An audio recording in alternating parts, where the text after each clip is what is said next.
I would like to welcome everyone to HBCU Coaches Corner. I'm your host, Rocky Miller, along with my featured host tonight, none other than the SWAC legend himself, the TSU champion. You're not the only TSU championship coach, but one of two. Hey, coach, ain't none of them living, coach. Ain't none of them living with me. Let's get that straight. You was right. I'm the only one living, coach. We ain't won a championship since '68 till I won one. All right, coach. We're the only living. Let's get that straight. TSU championship coach.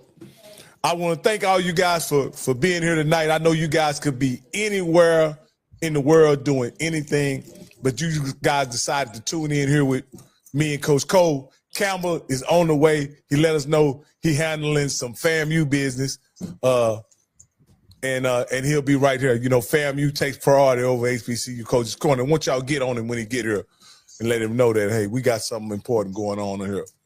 But with that being said, Coach, you know how we started off. Coach, how you doing? Man, I'm doing great, Coach, man. You know, always, man, the show is come on Tuesday, and we like to bring people in from all over. And, you know, it's, you know, the news is spreading that, you know, we got a really good show, and we talk really, really good football. And, you know, definitely, again, you know, I started this show to, you know, put black product on and of these head coaches and HBCUs, because sometimes we get a bad rap about, you know, how we go about the business, you know what I mean? And to be able to have these coaches, these head coaches come in and talk about who they are and their philosophies and all that good stuff, and their players as well. So, you know, things are working out, man. God has answered he answered a gift for mine that I'm able to do that. And you know me, I give you the shirt off my back, and it gives people a chance to know who I am and who Rocky is and Bishop. You know, we talk real ball, we talk real things. And speaking of the Bishop, look who the wind blew in. Straight off FAMU business. He decided to stop by and bless us with his presence. Well, I think it's because he knows who we about to bring on. One of them Jacksonians, you know what I'm saying? Jackson States. He come with all the Florida A&M talk on his deal. You know, this Jackson State night tonight. Man, look, we fighting the power tonight, Coach. I'm saying, see, man, my man, if he from Jackson, he know exactly what that means. We fighting the power tonight, Coach. We got to let people know we ain't playing around. We got some heavy stuff going on tomorrow. Okay. Well, look, I hope it ain't no $300 million gift and a girl with rings on. And listen, here's the thing. Listen, if you think that's bad, if you hire the wrong president, it'll be even worse than that. How about that? Oh, wow. Come on, man. Hey, y'all gonna have y'all next one. Will it be y'all first woman president that y'all about to hire? No. We've had one before. Elvira Mangum. She was president before Robinson. Man, okay. Well, y'all, the way these male presidents doing at all these colleges, I don't know. Shit, the women probably need to step in and take over. Well, not this woman. We want qualified women, not this woman. Oh, I got you. Well, look, this is a show we gonna get going, man. I got another friend of mine, man. I actually had a chance as a young player to watch him play. And he's a Jackson State grad, and he's been around this business a long time, served in a couple head coaching spots. He currently now is the head coach at Lane College. I can remember, man, this guy ran all over Bishop. All I kept hearing, Stanley Connor's touchdown, you know, and that's when he played at Jackson State during the great years. And even though they're great years now, but he played up under W.C. Gordon, who we all know is one of the greatest coaches ever coached. My friend, again, the head coach at Lane College, Stanley Connor.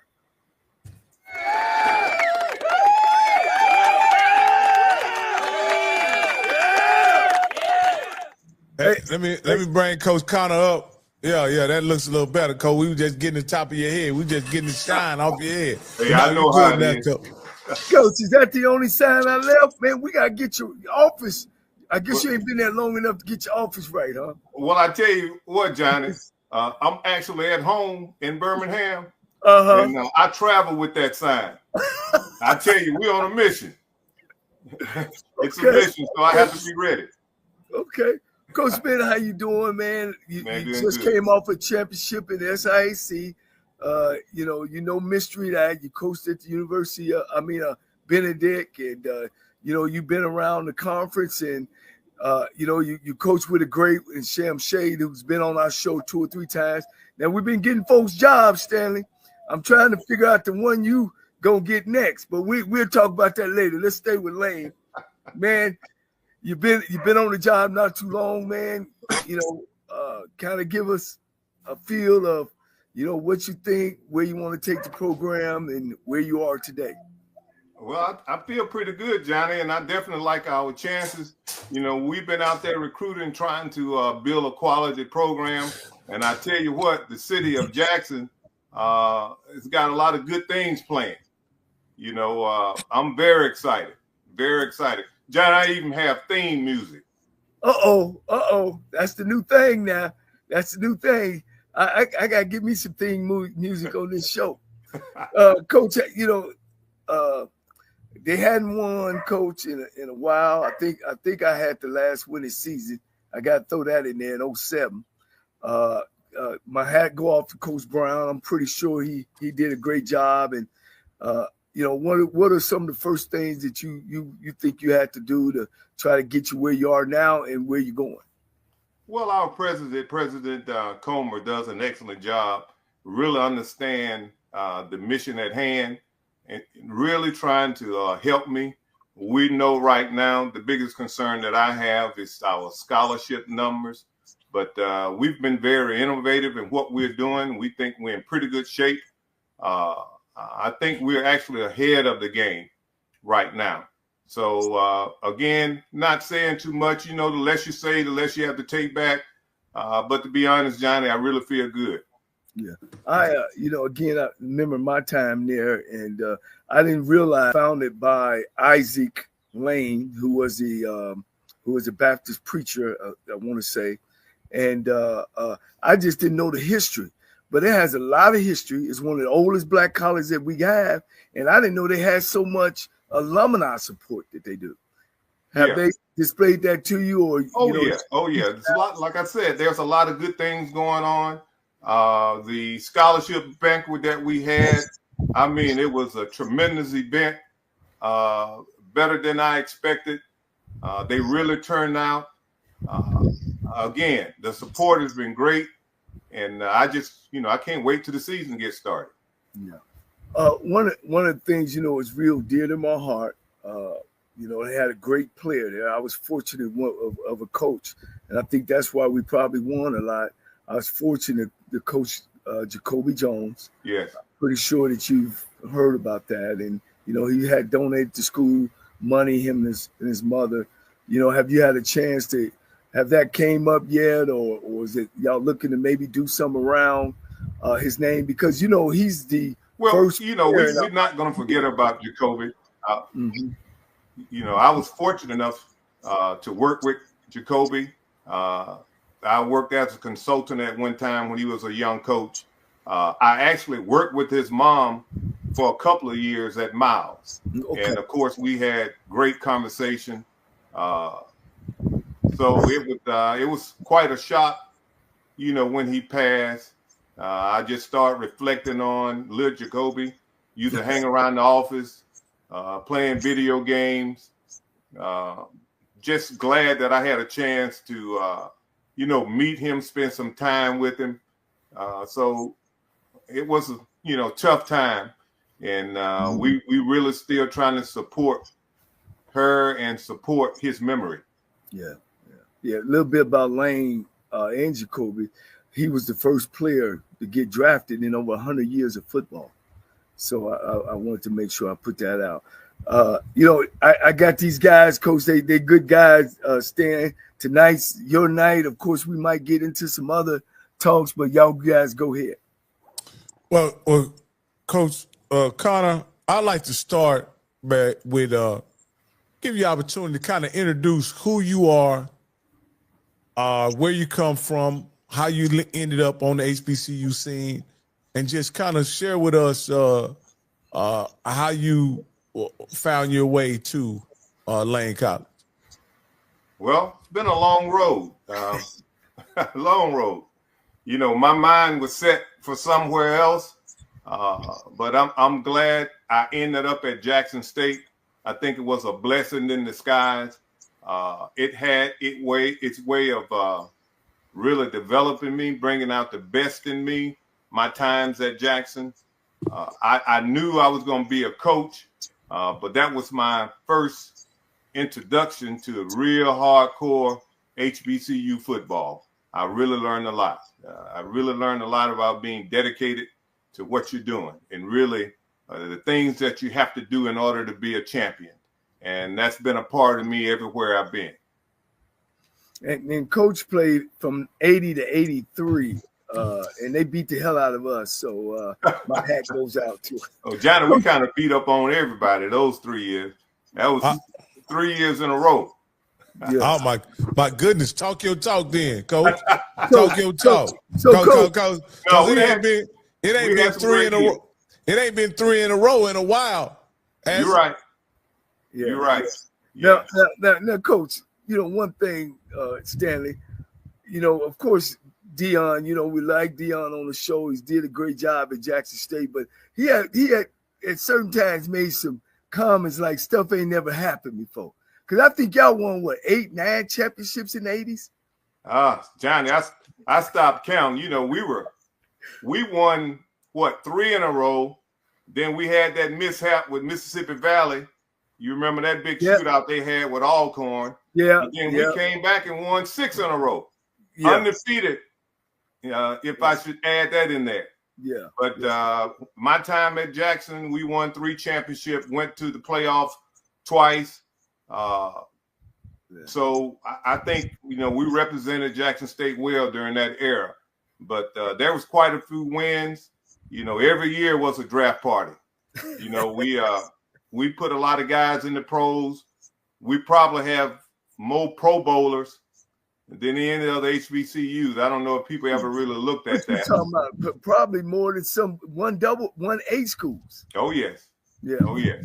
Tell us about Coach W.C. Gordon, man. I used to love W.C. Gordon. You know, I was on the SWAC tour before. Did you ever get a chance to go on the SWAC tour? Yeah, that was quite about a bit. W.C. Gordon. You know, and I miss those times. We used to sit around and talk, you know, Cassim. I remember him quite well. You know, he had a way of saying things. And a lot of people don't know Eddie Robinson was a real jokester. But he always commanded attention when he came in the room. But W.C. Gordon had his own way, you know, and again, like I said, it was a blessing in disguise.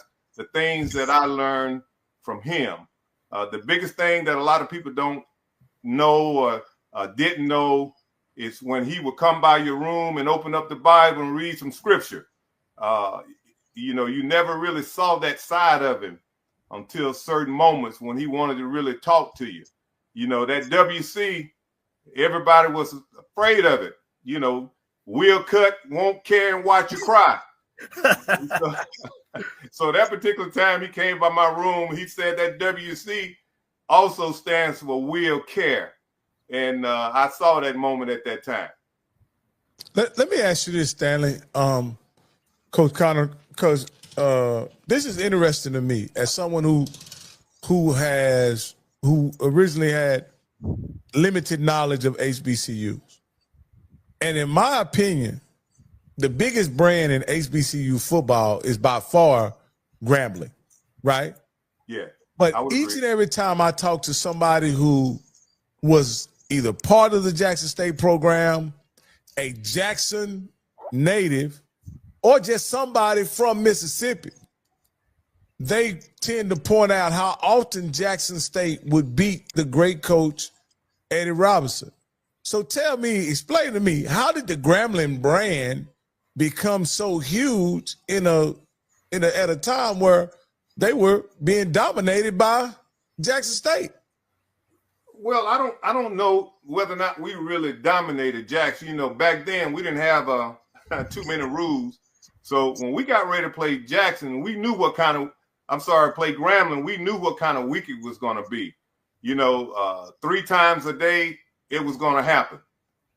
You're going to eat and come back and practice again. You're going to get ready during the summer if you were playing them early. When you walked out and you saw Eddie Robinson up under the goalpost, you knew you were going to have a tough time that particular day. It never was an easy game when it came to playing Grambling. You knew you had to be at your best. So I can't say we really dominated. I guess, I played in some games where they put it on us. But they knew when it was that time, a Jackson and Grambling game, you had to be at your best. Yeah. Let me piggyback off of that too, Rocky. Eddie Robinson, and we talked with Al Wash, how Eddie got with Al Wash and they stopped playing home games. They only would play 3 home games. And Eddie was the first one to take HBCU in the 70s as well as the 80s. So Eddie kind of was more that Showtime thing. And it wasn't so much of Jackson Grambling overshined Jackson State. It was more so they were on the road a lot, played up in New York, Chicago, Tampa, played over in Japan. So Eddie was more of the big figure. W.C. Gordon to me was more of the grandfather, the coach on the side. He wasn't really about showboating to me, but Stanley, you sure enough can share more of that with them than I could, because I mostly was watching it from the sideline. Yeah, I tell you, people don't realize what a class act Eddie Robinson was. I remember one game, we had a receiver to get hurt, and we had to leave him in Louisiana. But I tell you, Eddie Robinson and his wife came to the hospital every day and brought him something, some kind of home cooking. Victor Marshall was his name. He talked about that for the rest of the school year, how he and Eddie Robinson had these conversations and what his wife was doing. You talking about a head coach that took time out of his day to come see another player that was injured in a game. He was not alone. Every day he was at the hospital to spend some time with the young man. Just class.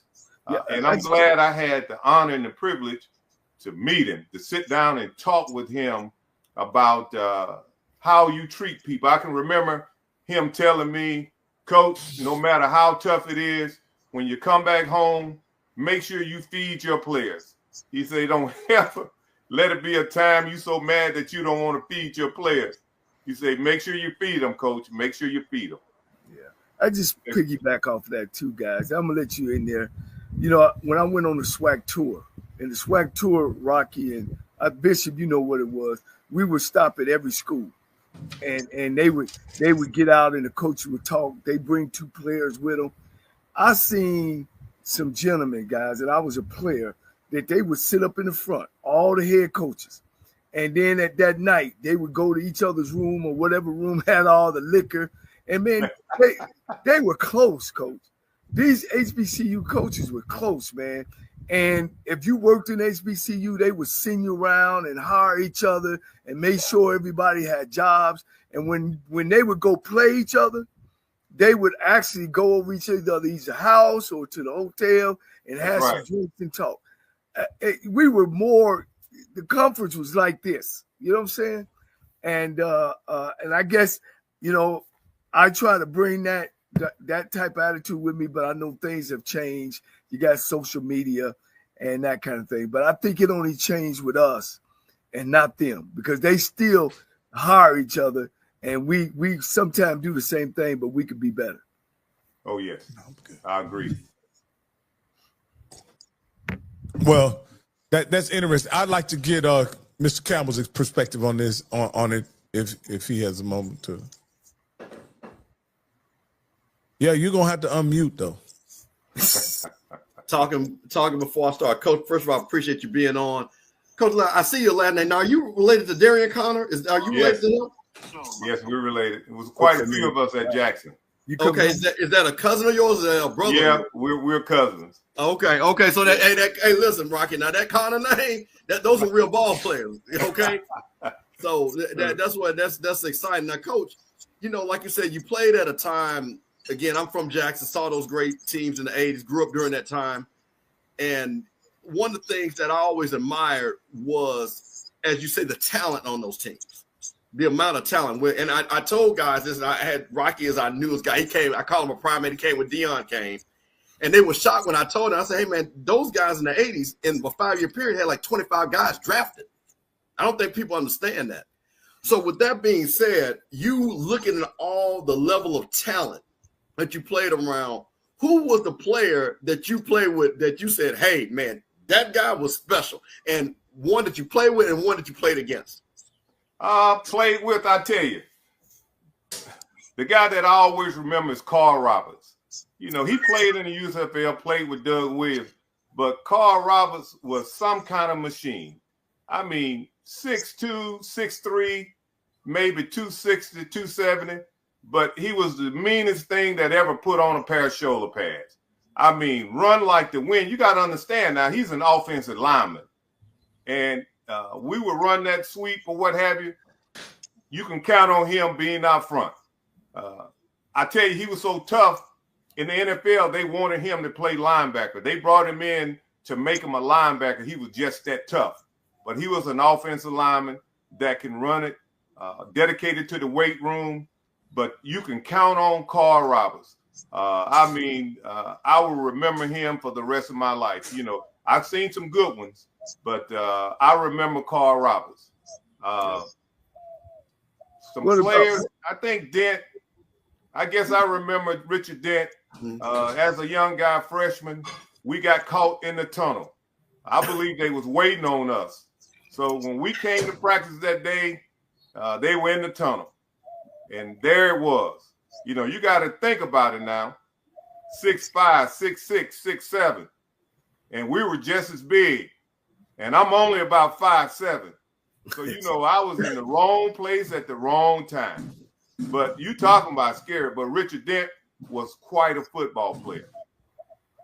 Now Rocky. Now, of course, I know Rocky knows who Richard is. Now, you're talking about, see, this is what, and Coach, I just want to make this point. You just named a Hall of Famer that you saw and played against. And that's the thing that, again, because things have changed, but that's what's so exciting when we bring people like yourself on, that was the level of talent you guys played every week. You literally played against a Hall of Famer every week. All the time. You talking about Everson Walls, Doug Williams, Mike Williams, Victor Hall, Jackie, Coach, all of them, and Jackie Walker. Yeah, Robert Brazil. Coach, it was crazy, Coach. Coach, I just 5'9". I was the holder. I would hold for the kick. And man, I'm seeing these big old huge men, but all I ever heard, Stanley Connor, touchdown. Stanley Connor, touchdown. Stanley was you may have had me confused with somebody else. Man, I was a role player. Yeah, right. Yeah, right. Okay, Rob. Hey, Coach Connor, in your coaching, so you were a running back not only at Jackson State, but you played also on the pro level. Can you tell us about where you played and your experience there? Well, actually, I was fortunate enough to play in the USFL. Didn't get a chance to stay around long. Marcus Dupree and myself, we had the same agent. So we spent a lot of time together, and we, got a chance to know each other, talked about some personal things, and, talked about that injury he had. And he really had already predicted that injury, as a matter of fact. But he didn't get a chance to have that kind of career that I was looking for. So had a chance to go to Canada, Ottawa Rough Riders,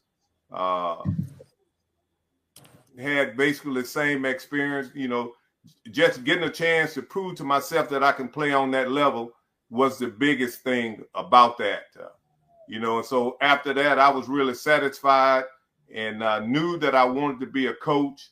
And that's when a guy named Jim Parker, just like Johnny was saying, those guys took care of us.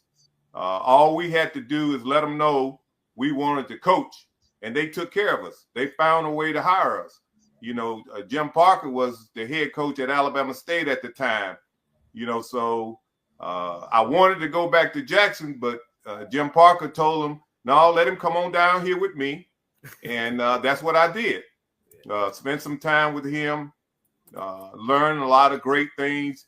You know, it wasn't GA, and back that time, you went to work. You had your own room. It wasn't just going,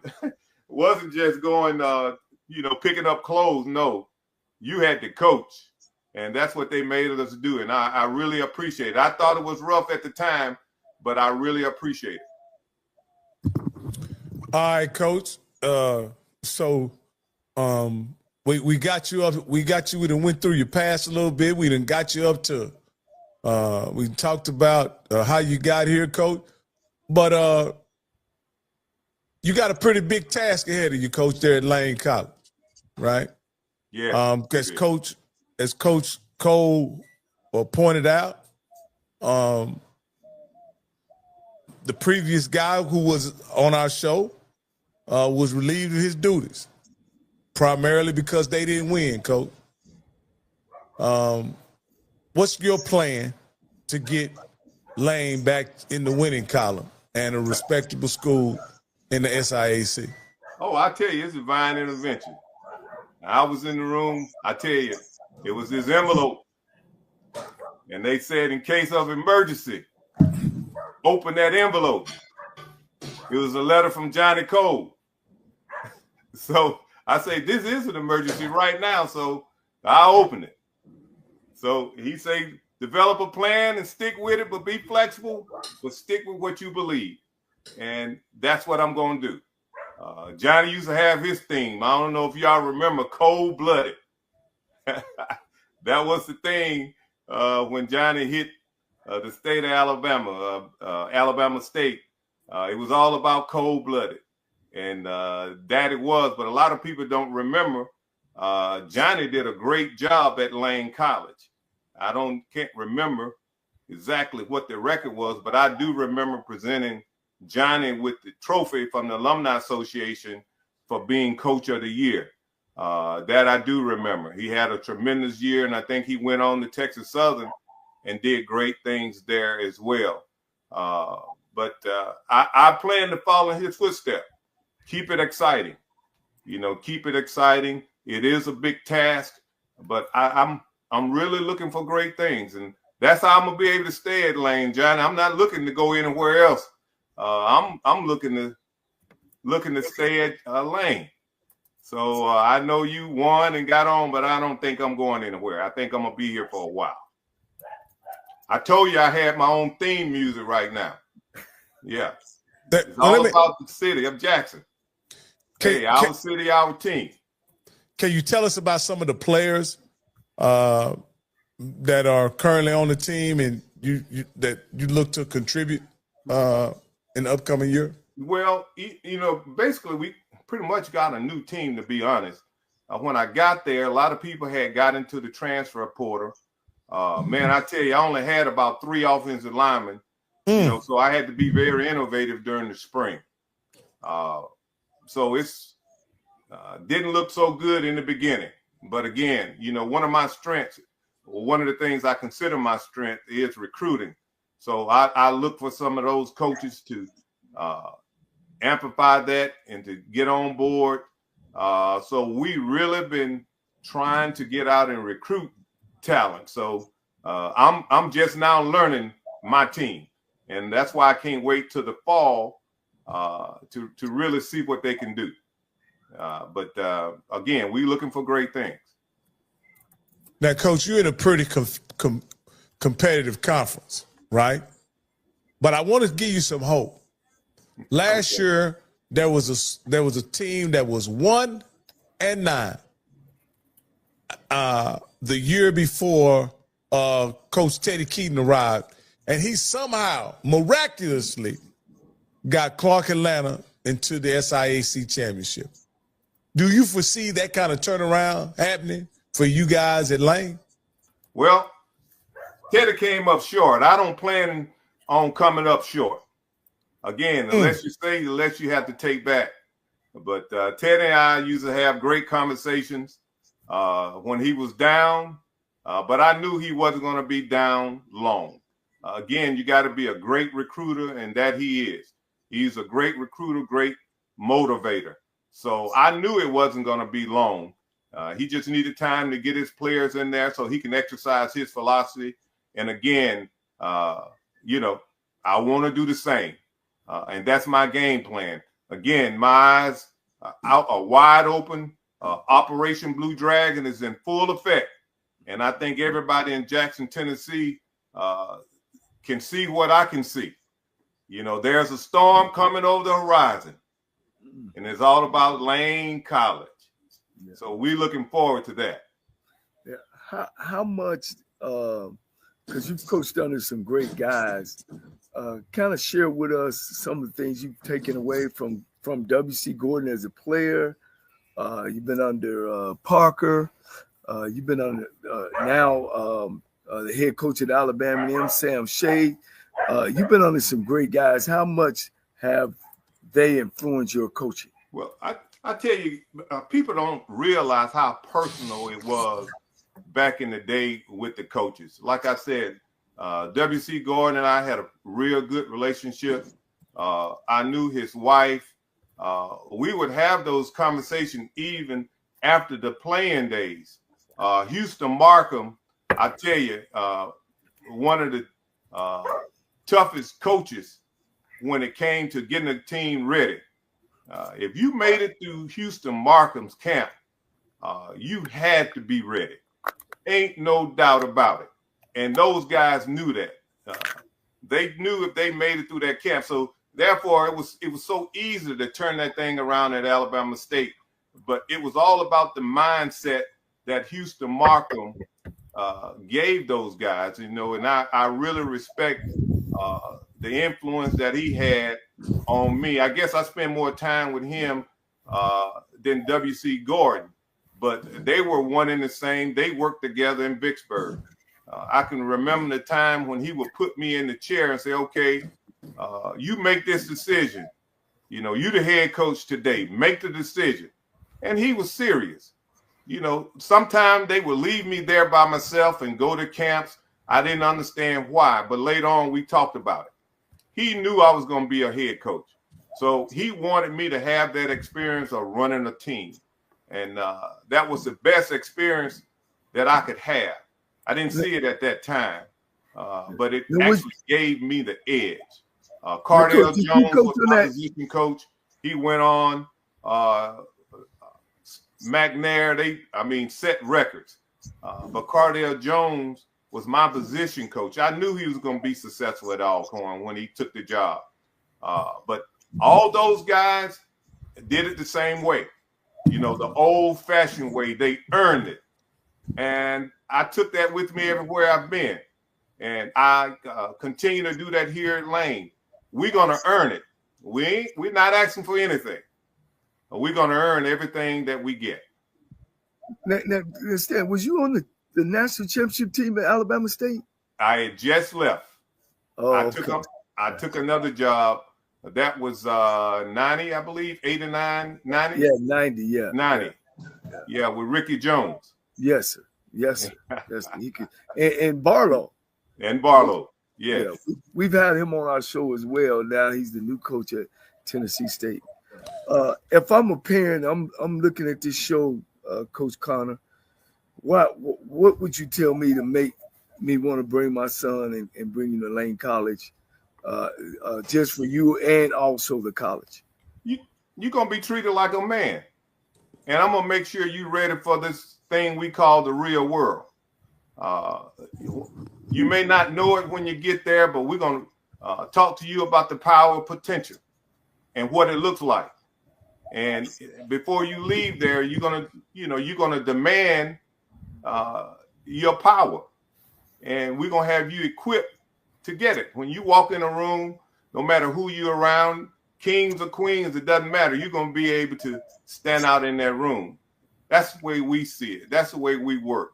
Dr. Comer has this thing, next level of excellence, and that's what it's all about. We're all about igniting our players, giving them the information, and then the impact, giving them the voice to to have impact within the society, within this world.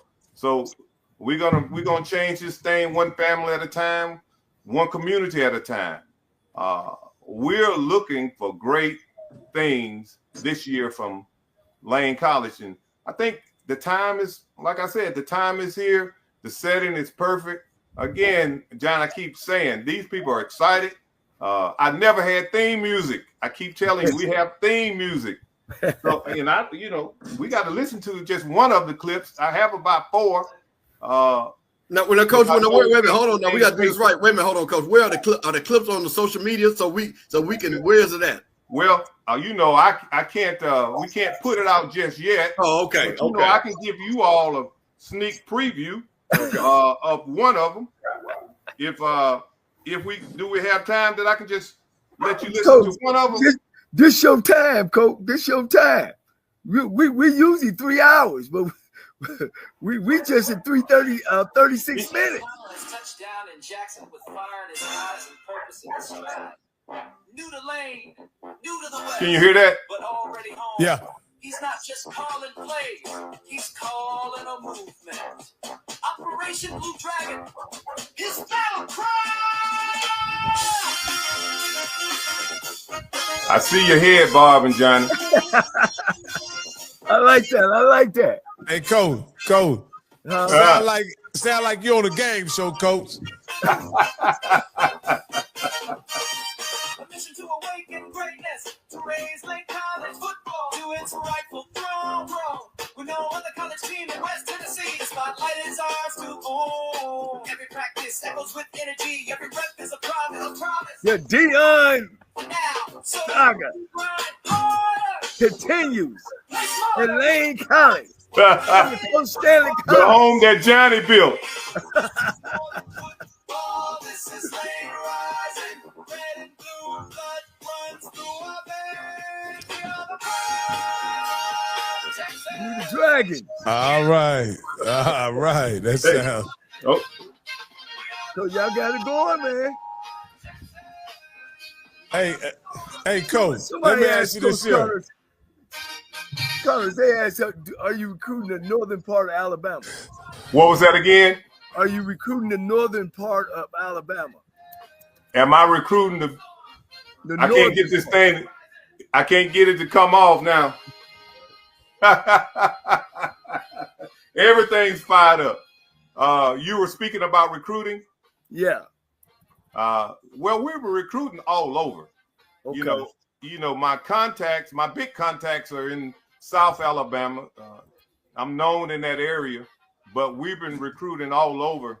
To make this thing work right now, we really have to recruit this Tennessee because we get the biggest value out of our dollar, so to speak, because Tennessee does a great job with their grants and what have you. We're able to really focus on the Tennessee area. Okay. Coach, what can we expect to see on September 6th when you line up against Lincoln University this upcoming season? Like I say, I always say, what would Johnny do? And Johnny would go deep the first play to set the tone, so that's what we're going to do. The first play of the game, we going All deep. y'all been talking. All of them been talking, Coach. I'm just saying. That's He what gonna you do would do, some right? trickery. Oh, yeah, triple reverse. I remember. Triple reverse double pass. We ain't ready for that, but we can throw it deep. We recruited speed and size on the outside, so we're going to throw it. Well, I'm gonna have to call Coach Moses at Lincoln. That's one of my guys. Okay. Hey, well, let me go through it. Let me go through it a little bit for you guys, because I see an interesting game here, Coach. Okay. So we got Lincoln University. That's Coach Moses. That's your guy. Yeah. Then we've had the coach from Allen on the show as well. Really nice guy. We like him. But Coach, on September 20th, you make a trip back to Alabama and play somebody you know very, very, very, very, very well. Sam Shade. Made and in the Alabama A&M University, Coach. shade. He got it made in the shade. Hey, one thing about it, Rocky, you gonna love that game because it only gonna last about an hour because both of them gonna run pound the ball. You know, Johnny. Look, ain't no ball gonna be in the air in that game, Coach. I told you, Johnny. Right now. Hey, man, we going deep. Now, Coach, that's hey. Now you do know, Coach, if you go and win that game, your good friend Sam Shade may not be there long, Coach. Hey, look, I spent 12 years on the hill. Yeah. I was telling Mac, I said, Mac, now you know up on the hill is a little different now. You're gonna have a beat writer. He said, a beat writer? What do you mean? I said, that's the guy gonna be everywhere you go. So anything's going on, everybody gonna know about it. So you're right, it's a tough place. You know, they want to win. They expect to win. But I think Sam is gonna be up for the challenge. He does a great job. He has an excellent staff. They understand the game. They understand how to get a team prepared. So it should be a great contest. I know, you know, they have more scholarships than we do, but I promise you we'll be ready as well. It should be a good contest. So we're looking forward to it. That's definitely one of the games that I have circled. Coach, I was looking for a game on your schedule. Don't seem like y'all got. I was looking for when y'all travel to Atlanta and play play Clark Atlanta, but it looks like y'all gave each other a break this year. Look like it, so it'll have to be in the championship game. Oh my goodness! I think Teddy is looking to get back, and I'm looking to make history. I'm working that way, regardless of how it turned out. We working to be champions, and we would have it no other way. And let the chips fall where they may. But that's how we are going to work. All right, Coach. Rocky, were you going? No. I was going to let you get in there. Coach, I wanted to ask you a question. Coach, this is a compliment. Man, listen, you look like you're 30. But I know you're old school because, like I said, you came out of Jack State, so I'm 55, so you got a little age up. But brother, you look good. With that being said, Coach, and coming from the level of coach that you just named that you coached under, what is from, as they say, what of the old have you brought to go with the new? And because you know it's a different time, different group of kids. You can't say the thing that you can't go 3 times a day like Coach Gordon said. What have you learned? But you know the foundation from the old school that you not can apply to the new school player. Look, hard work is going to be talent any day, especially when talent don't work hard. So what I'm bringing from the old school is just old-fashioned hard work. Smith and Barney, as they would say, you know, we're going to earn it. The new school is all about being innovative. It's all about making sure that your kids understand the most important thing is that you care about them. If you don't get that to your players, you're going to have trouble. You know, they want everything quick, fast, and in a hurry. You got to be able to tell them when to slow down. But if they don't trust you, you got problems. They got to be able to trust you. You know, they got to see that you care and they got to trust you. When you don't have trust, you don't have anything. So the biggest thing right now, we're trying to develop that trust, and we are working that way. We want them to be great, productive citizens when they leave Lane College. You know, we really mean it about teaching them about the next level of excellence. You know, but they got to learn the power of potential and how to get that power from their potential. Potential is nothing.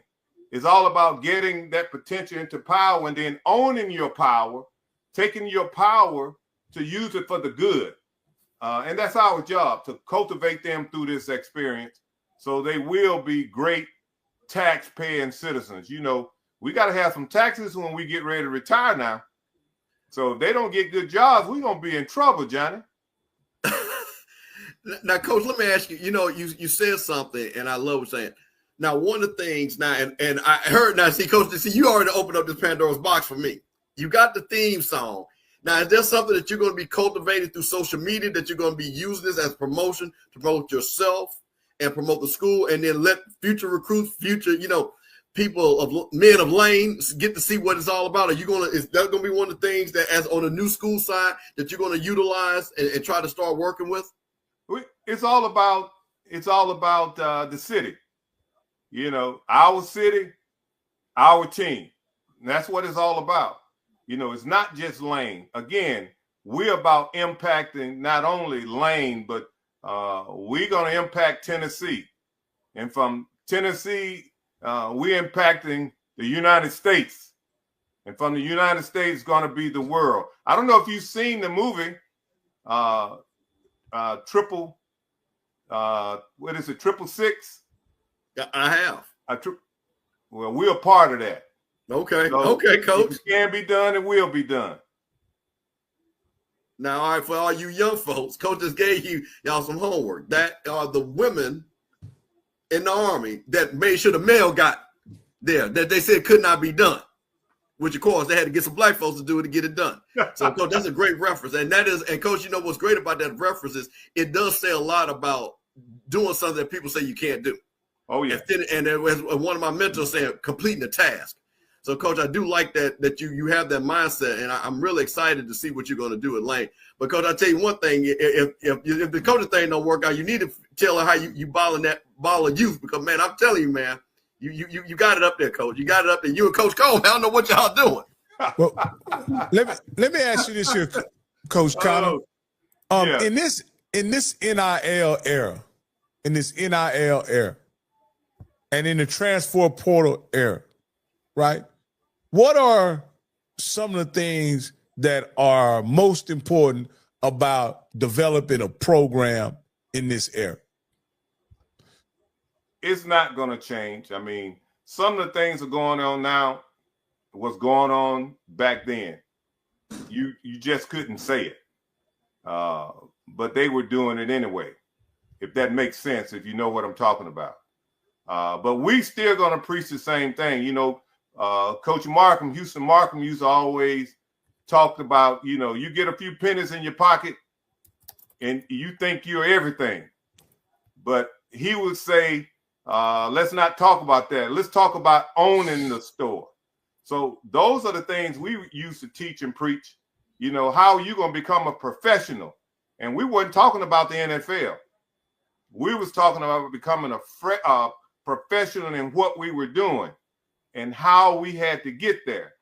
Again, it was all about recognizing our potential, but recognizing your potential wasn't good enough. You had to work that way. And it was all about treating people right, doing right because it's right to do right for no other reason. So, we're not looking into the NILs. It'd be good to let those guys get that money because it started out that way. It was all about giving the kids an opportunity to get some of what they were building. We were the ones out there playing. And I think, well, matter of fact, I know they deserve to be paid, but right now we can't govern it. We got to find a way to govern what we are doing because it's really getting out of hand. Again, the purpose started out right, but it's getting out of hand right now. We got to find a way to govern what we're doing to make it work. This demanding so much money in high school, getting 6 figures offered to you to move from one high school. We losing everything that we've been trying to build, when it comes to developing good men and women.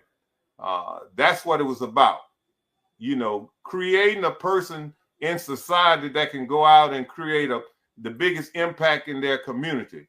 Education is still one of the most powerful tools. We can't lose sight of that. Right now, they don't realize the only way you can make the money, you got to keep transferring. So therefore, you're not going to get the most important thing, and that's your degree. Because in the end, you're not going to have any eligibility left, and you're not going to have any money to pay for your degree. So it's going to be counterproductive because we've lost sight of what we really was fighting for, and that was just getting part of what we deserve. But now it's getting out of hand, and we got to find a way to govern what we're doing to get this thing back on track. But at Lane College, we're going to keep the main thing. The main thing is about educating our student athletes. We're going to do that.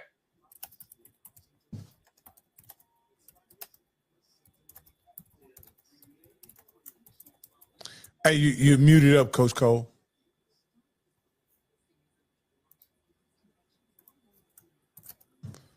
I can unmute you. I don't know how you ended up muted.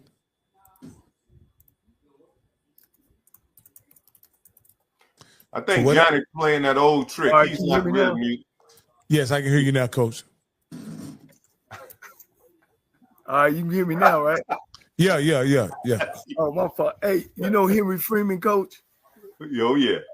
Yeah, he wanted to make sure we let you know he on the show, and he wanted to talk to you about, but you already talked about recruiting. I guess, does he help you recruit?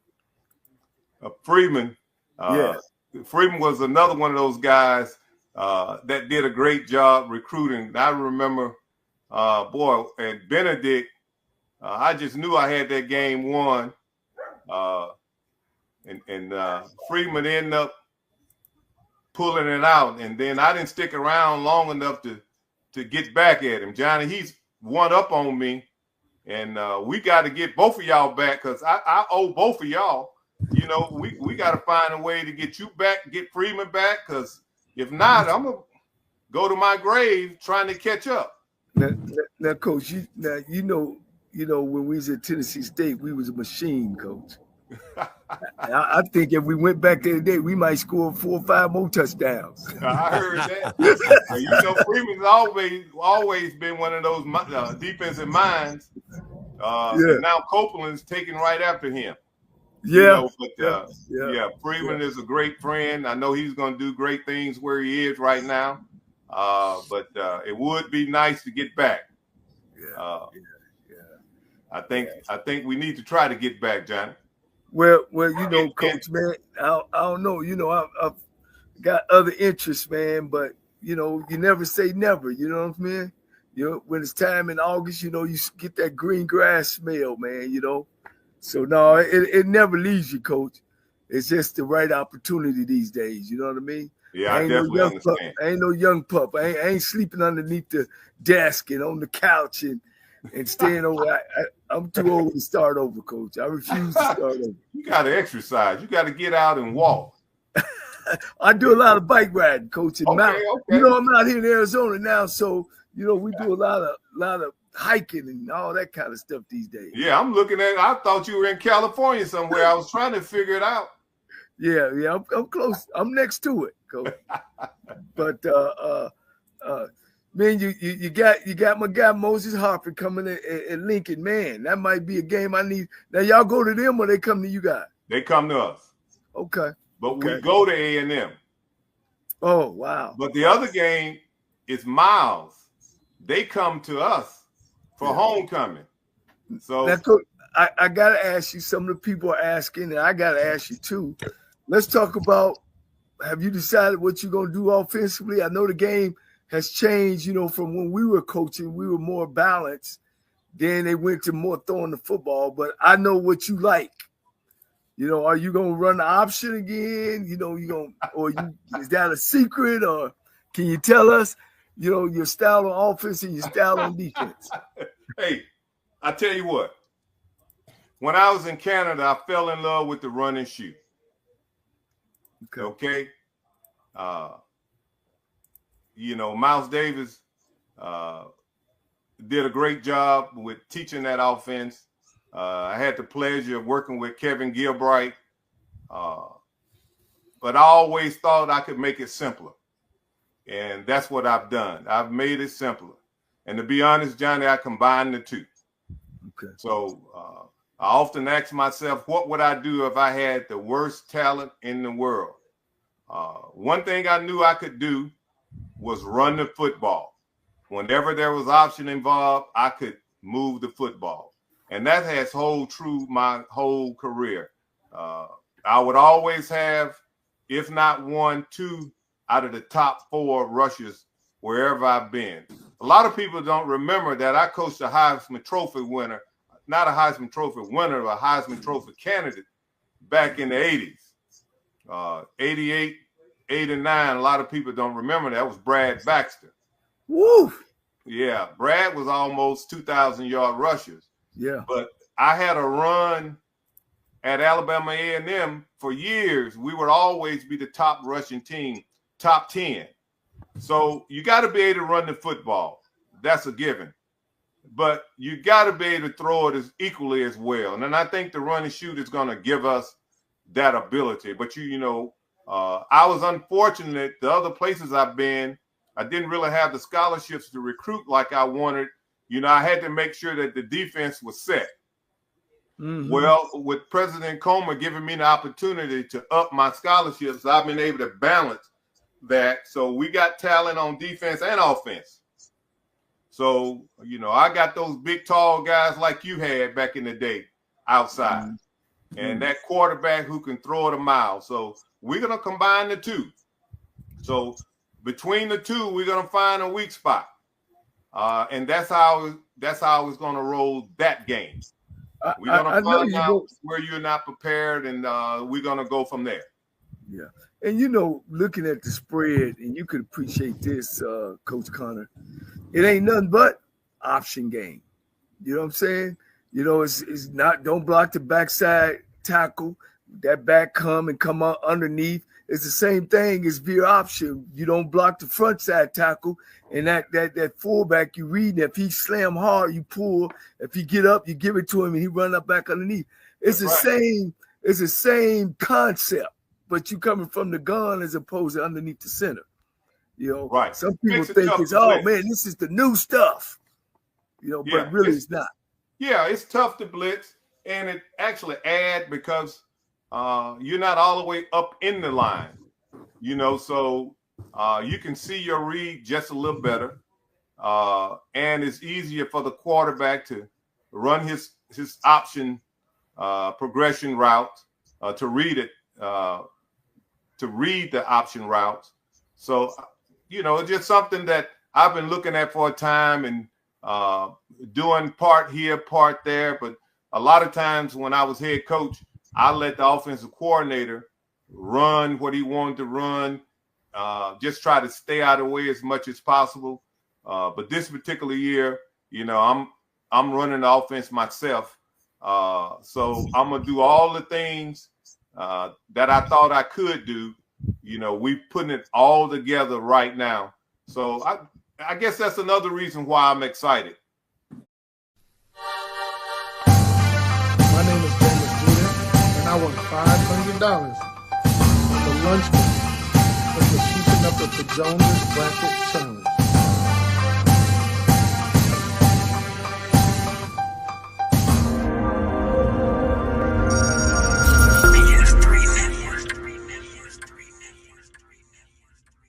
BS3 Network, changing the way you watch TV.